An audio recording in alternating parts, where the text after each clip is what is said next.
So this is said that we are living in an over-communicating society where there are lots of communication gap. And why am I saying that? Because we are flooded with the information. We have Google, we have bloggers, we have access to the information, like we have internet, we have this mobile phones with us. But the problem is still there are educated people who think that cancer is a communicable disease. It's a contagious disease. And it's really surprised us when the cancer patient been abandoned by the family, by the neighbors, by the friends and the family. So there are lots of myths in educated society as well about the cancer. So we found that giving only the presentations is not enough. We have to make it very interesting and interactive.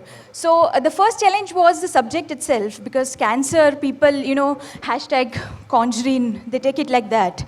And if a HR manager is sending a request to the employees saying, there is a workshop by this doctor, by this hospital, come and attend, and this is regarding cancer. So the first thing comes in the mind, so my salary is chiller, my, upon that my boss is there, and then you're asking me to come and attend something which is on cancer, which is really unfair.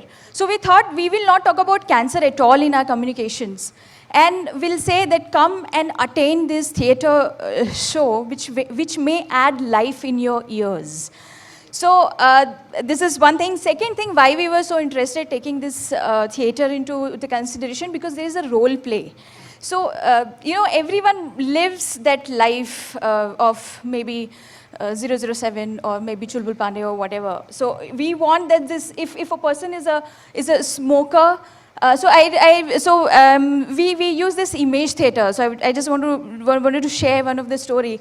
So we are bringing a husband, wife, and a kid, and we are saying that a wife really wants to talk about husband's how a husband will quit smoking. So we just created a scenario and asked the audience, now you come and give the solution, that how will you stop and how will you help the women to how she should talk to the husband for quitting the smoking. And we really got great response, and people like it was really overwhelming. So this is what the one of the point, and also the hope story. So we believe in actual proofs. So we have a group called Pink Hope Support Group. So this is a group which is, we have, the cancer survivors. So everyone has beautiful stories. If you'll meet them, they are really, the powerhouse of energy. They are very positive. So they come and talk about that, if you have cancer, you don't have to give up, how to win over cancer. And the team always listen that story then and there and do a improv too.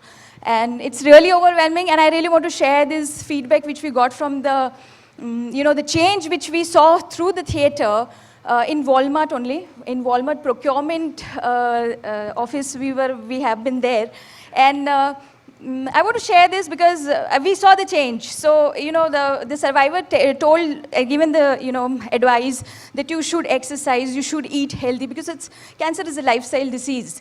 So, doctor also had supported that. He has given, somebody has asked like, why cancer happens. So doctor has given lots of things why it happens. And again, he said, please raise your hand how many of you have not done exercise. Or please raise the hand who has done, at least for 5 minutes done the exercise and come to office. There were hardly 4. And it was like, kind of hitting the mind. And we were having our coffees after that, like after the session. And we could see through, from the glass, because we are not allowed inside. So we can see that that person who used to exercise was teaching all this 5-7 group of people some office exercises.